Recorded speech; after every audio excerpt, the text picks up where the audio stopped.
Super hit movies తీసి అందరినీ తన వైపుకు తిప్పుకున్న డైరెక్టర్ ఎస్ఎస్ రాజమౌళి గారు. బాహుబలి లాంటి పాన్ ఇండియా మూవీ తీసి తెలుగు సినిమా సత్తాని ప్రపంచవ్యాప్తంగా చాటి చెప్పారు. త్రిబుల్ ఆర్తో ఏకంగా ఆస్కార్ రేంజ్కి కూడా తీసుకెళ్లారు మన జక్కన్న గారు.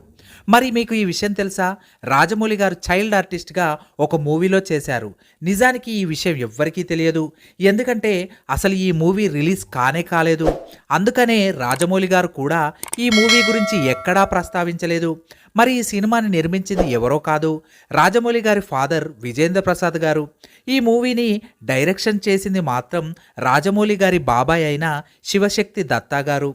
పిల్లన గ్రోవి అనే టైటిల్తో స్టార్ట్ చేశారంట.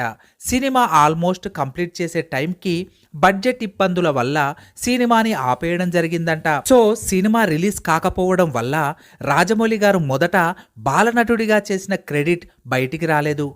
మరి అంతేనా, ఈ మూవీలో ఎంఎం శ్రీలేఖ గారు కూడా నటించారంట. సో దీన్ని బట్టి చూస్తే రాజమౌళి గారికి చిన్నప్పటి నుంచే నటన మీద మంచి గ్రిప్ ఉందని తెలుస్తుంది. అందుకనే అప్పుడప్పుడు కొన్ని సినిమాల్లో తలుక్కుమని దర్శనమిస్తారు జక్కన్న.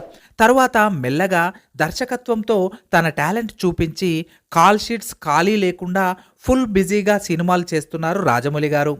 ఒకవేళ రాజమౌళి గారు డైరెక్టర్ అయ్యుండకపోతే అప్పుడు ఆ చైల్డ్ ఆర్టిస్ట్గా చేసిన సినిమా రిలీజ్ అయ్యుంటే మన ఇండస్ట్రీకి ఒక మంచి హీరోగా పరిచయమై ఉండొచ్చేమో.